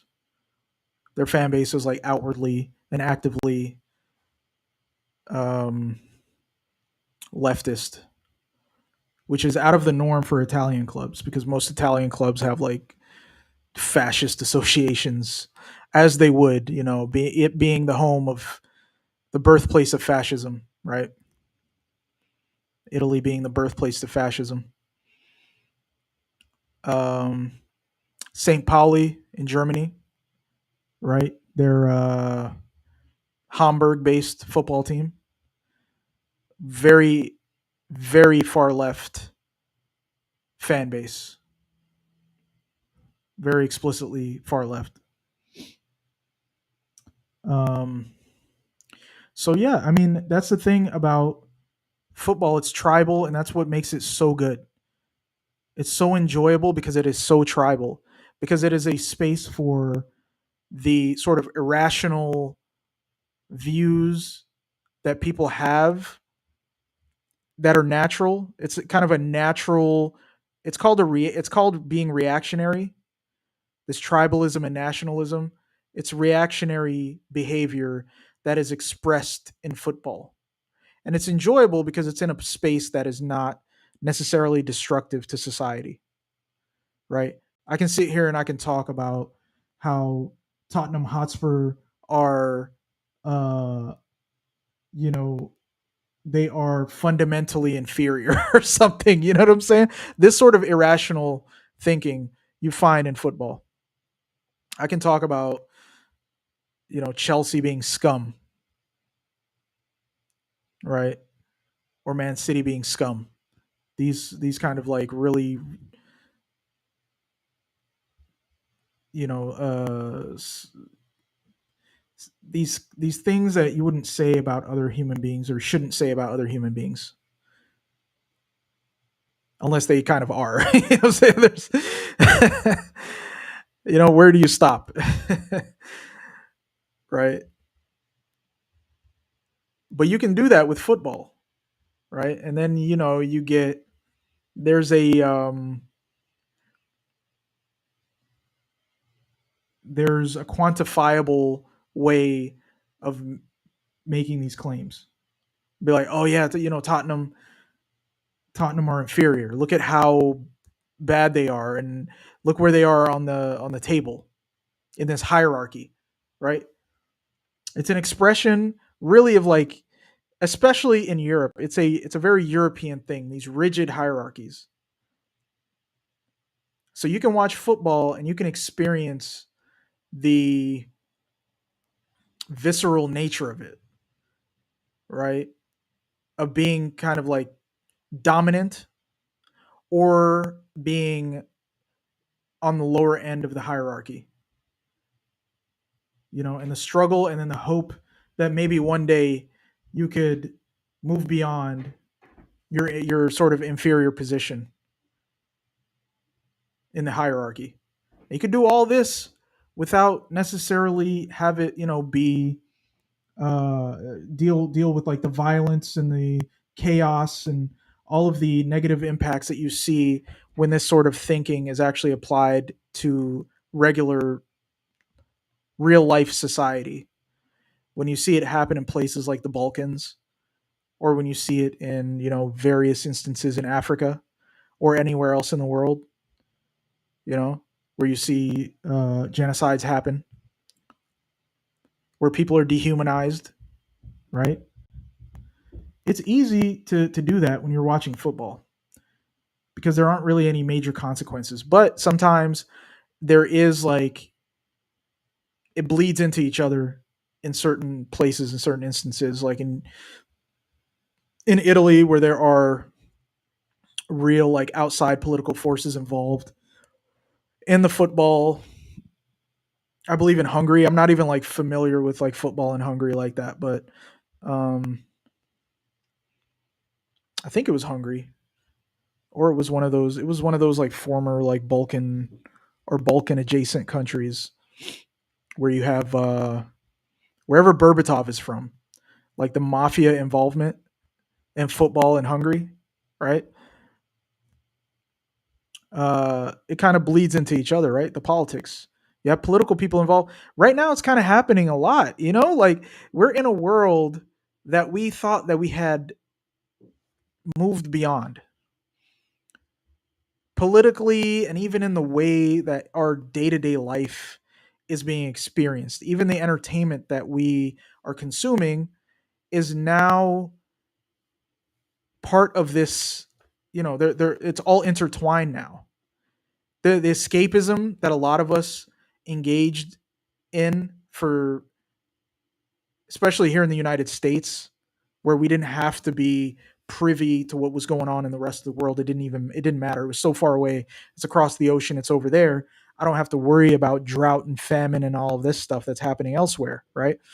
And what I can do in order to kind of like switch my brain off is I can engage in the escapism of sports. I can engage in the escapism of films and entertainment. But now it's so intertwined that there is no real escapism. There's a show that is being lauded as, one of these like, oh, it's the, we got one of these like arbitrary awards that we're going to give it, right? What is it called? It's like the Pit, right? It's about hospitals. It's like a hospital, but I haven't watched any of it, because the it's to me the premises are never anything new or different, right? It's just really the aesthetics. But the aesthetics of this are okay. It's gonna be more graphic, you know. It's gonna be more graphic, and um, it's gonna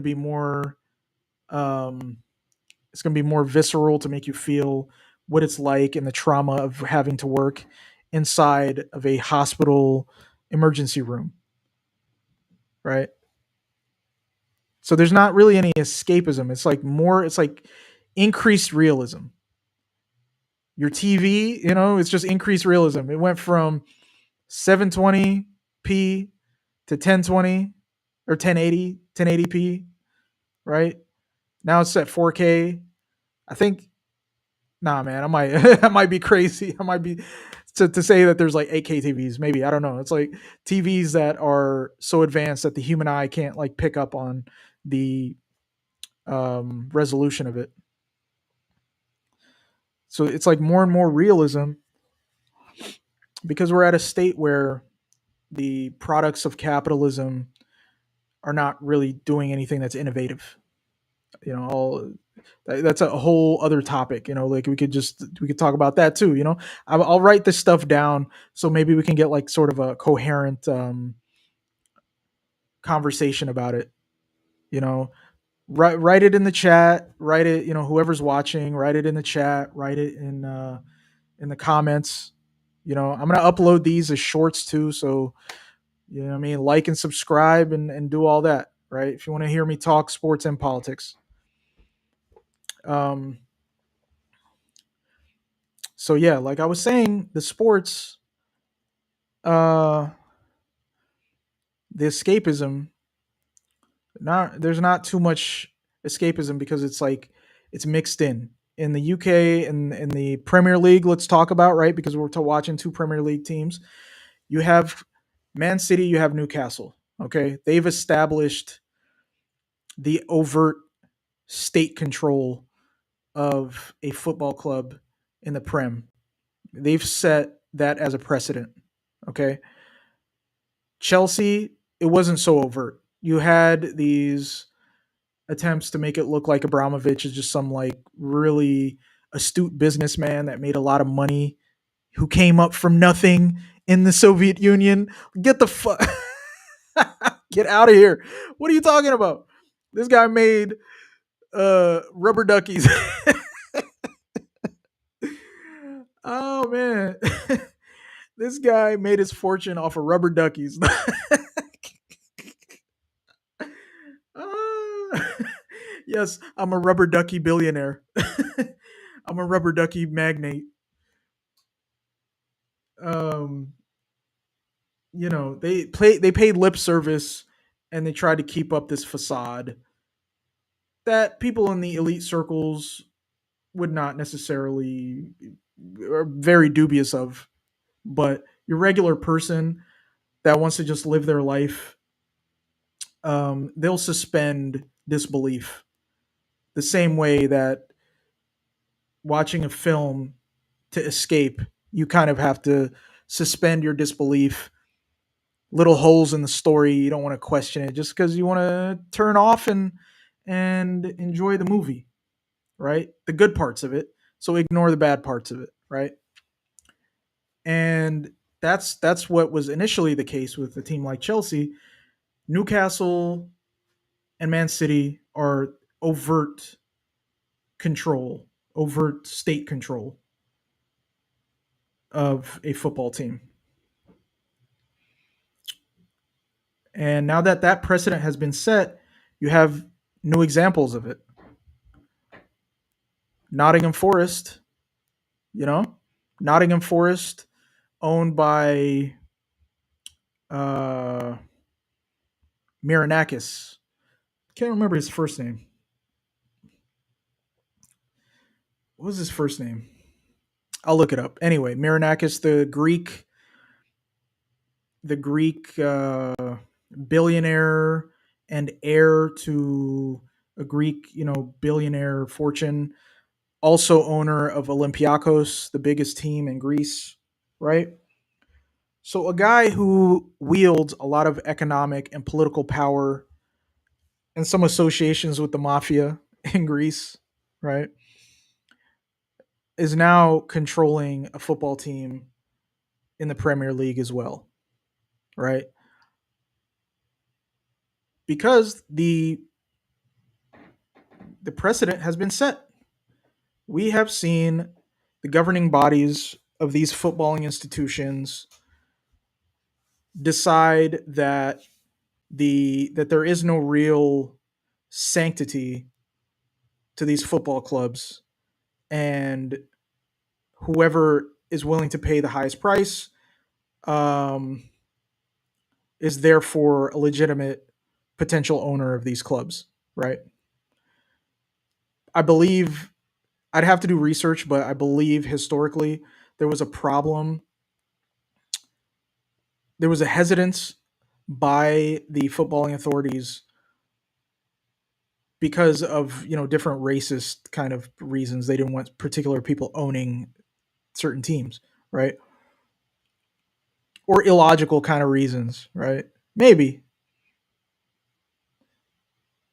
You had the Americans come in. I think the majority of teams in the top six are owned by Americans, right? If we just count them, you have Man United owned by the Glazers, Arsenal owned by the Kroenke family, KSE, Kroenke Sports and Entertainment. Um, Liverpool owned by FSG, which I think is like Fenway Sports Group, right? Chelsea owned by Blueco with Todd Bowley and Igbali, but I don't know where Igbali is from. Uh, Tottenham Hotspur owned by Joe Lewis, another American billionaire, right? So there's a good number of them owned by Americans, and you have a lot of Americans now investing in English football teams, kind of like further down in lower leagues. Famously, Wrexham, owned by Ryan Reynolds and the dude who played Mac, and It's Always Sunny in Philadelphia, lending their money and name to kind of boost this club up. And I spoke before about Birmingham City and Tom Brady's ownership of that team, or involved in the consortium, because they never really own these clubs outright. Some of these owners, they're part of a consortium, and it'll be like a front facing name, and then there will be like another, a group of people or another person in the background. Tottenham Hotspur were kind of like that. They had Daniel Levy, who is British, right? A lot of the criticism of Tottenham Hotspur was oftentimes directed at Levy. But it appears, I didn't know this. I always thought he was an owner. It appears he was just a director and was let go at the beginning of this season, I think, right? Or was it in the summer? It was recent, but this guy had been at the helm of Tottenham Hotspur for quite some time. And Joe Lewis is the actual owner, right? Who himself is like facing fraud charges in the United States, right? That's a different point, right? It's a moot point, something else to maybe talk about or research, right? I don't know how interesting that would be. Um, yeah, you had American owners initially. There was hesitance and sort of a rejection of these guys, but once they got in, then you had other foreign ownership, and then once you had other foreign ownership, you had entire nations' wealth funds buying up these football teams. I wonder what's going to be the next iteration of football ownership in the Premier League.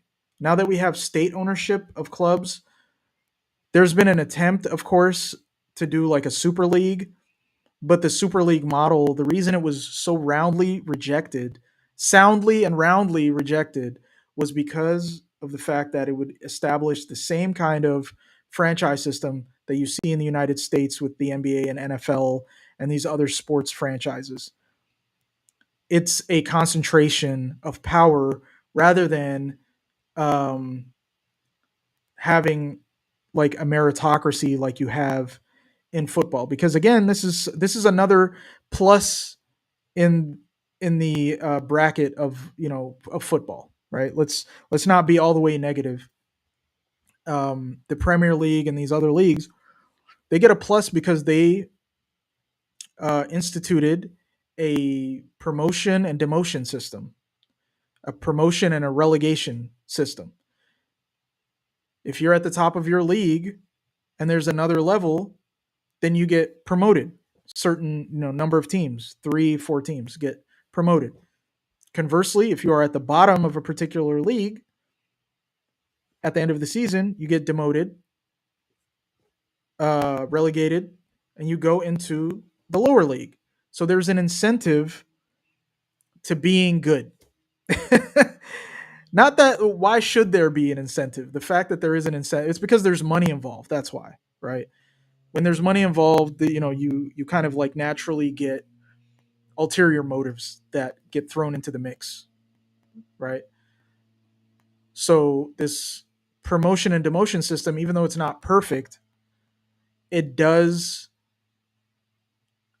provide a financial incentive also because money is shared. Television rights money and that sort of thing are shared between these teams. If you're a team, let's say like Luton Town in the previous season, being promoted, such a small club.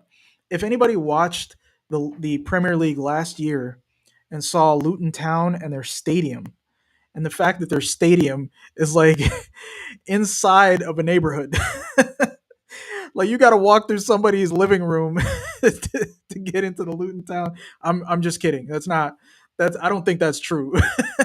But I'm sure if you wanted to, you could. That 100%. If you wanted to, you know what I mean. If some industrious resident of the neighborhood wanted to just like start charging people to just like sit at their window and watch the Luton game, they could do that, right? But such a small team, like there's these romantic events that happen in football when you have relegation and promotion. That a team like Luton Town can host Manchester United. You know what I mean? Amazing. Imagine that you're a Luton fan and you get to go and you've watched football your whole life and you've seen the the giants, these players, these giant teams. You've seen the Ronaldos, right? You've seen the Drogbas on TV, on television, not at Luton, right? You've seen the John Terrys and you've seen the Manes and Salah, the Liverpool team. You've seen the Manchester City teams. You've seen the Arsenal teams from back in the day. You've seen Thierry Henry and Dennis Bergkamp on television and the greats of these other clubs as well. And you could never imagine, back then, you could have never imagined Luton Town, Little Luton, playing in the Prem and hosting these teams and the money that generates. When Man United come to Luton, the TV rights are off the charts. The number of fans that are not even fans of Luton or Man United would come actually watch this game or tune in to see it, right? The financial benefits of it are so great and so helpful to these smaller clubs. being promoted and getting involved, and that's why you have some of these other cup games or these cup competitions like the English League Cup, for example, or the FA Cup. Like yesterday, the FA Cup, there's insane, matchups and results. Crystal Palace got beat by some championship team, right? Crystal Palace, who are the defending FA Cup champions, right? There is a magic to it, right? But when you institute a super league, you lose the magic. That's why I lost. That's why I fell out of love with the NBA. When I was younger, the NBA, I couldn't miss a game. It doesn't matter that there's 80 games in a season or 80 something games. There's a whole bunch of games that don't matter in the grand scheme of things. But I couldn't miss it. I got to watch all of them, you know, for my team and as many other teams I can watch, right? I used to love the NBA, but as time went on, this sort of closed system really created like, a just mechanical, going through the motions kind of feel. In the United States, I mean, there is an argument to be made about not being able to set up a system. Just the sheer geography of the U.S. and having teams go back and forth and whatnot. I don't know, but you could have like a different system. You could set up different leagues, which they sort of do, where you have these sub leagues, right? The NBA has their different conferences. The NFL has their own separate, the NFC East and NFC. Is there an NFC West? I don't know, man. I stopped watching NFL too, kind of, and then teams are also incentivized to be bad. There are perennial losers in both of these sports that do it almost on purpose so that they can get a draft pick or something, or they can be like in the running for a draft pick or draft picks in the summer or in the off season, whenever that is. And then like MLB baseball, they're trying to implement an American style thing in the Prem also with this like baseball farm system that Chelsea's doing and all these other teams are doing, buying up multiple teams and then trying to build like player value, right? To sell these players on and make a profit from selling players. I'm sure they've done the math and it looks profitable. I'm sure they've, proven not just theoretically, but practically with numbers that they can make a profit.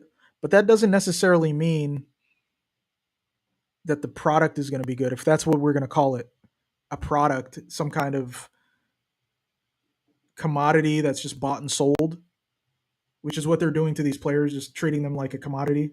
Ooh, Man City score, Shirky, game over, 2-0. Good game. You know what I mean? I talked through the entire thing. I guess that's what I'm going to do. Because, you watch these watch alongs. I usually turn on these watch alongs sometimes when it's like a game that I'm not really too involved in. I don't have too much skin in the game. But there will be like a lot of dead air and just nothing interesting being said. Maybe some of these streamers just tired, man. I just don't do it as much as they do.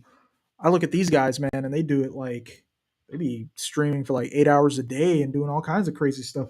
I don't know how they keep it up, you know? Um, but yeah, I'm glad that the Super League was rejected by everyone. It was the way that people panicked. I didn't see anyone really who was for it, in any of these communities online or anyone that I know in real life who's a football fan was not interested in that. Nobody wants to see it. We want to see the drama. We want to see the magic. We want to see Leicester win a league. What kind of magic is that? Little Leicester winning a Premier League trophy, you know? So, oh, my man Semenyo, happy. Hey, man, props to him, man. See, that's the thing, man. It's hard for me to hate Man City for multiple reasons, right? I do hate them. It's just hard to. It's not easy to hate Man City for me because I like a lot of the players. They seem likable. You know what I mean? There's a lot of players that you kind of just look at, you be like, man, yo, I don't like him. Bruno Guimaraes from Newcastle, Jolinton, them dudes. I don't know, man. I don't think I would. We make all of this personal. We people have like a parasocial relationship with some of these people that they don't know. But I like a lot of these, so a lot of these Man City players. This new player, Shirky, Semenyo, very good, man. I'm kind of sad that we didn't get him, man. He's like a better Rafael Leao to me. Um, but yeah, that's game right there. Man City 2, Newcastle nil. Good game. They still got to go do the second leg at the Etihad. Now that Man City have won away at Newcastle 2-0 on top of it, it's going to be a long road back for Newcastle. I don't think that they're going to be able to go to City and pull back a 2-0 deficit. So, for all intents and purposes, I think City are going straight to the final. We've got the Arsenal Chelsea first leg tomorrow, same time. Arsenal away at Chelsea at Stamford Bridge. It's going to be a really good one. Looking forward to it after we played them during the season, playing away at Stamford Bridge and how that game sort of devolved. All hopes to win and all that. We didn't perform very well.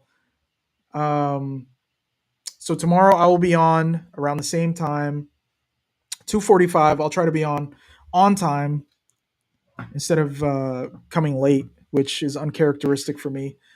I like to be punctual. Stay with me.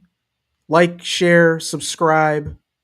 Holla at your boy. Send me suggestions, of content if there's anything that you think would be interesting.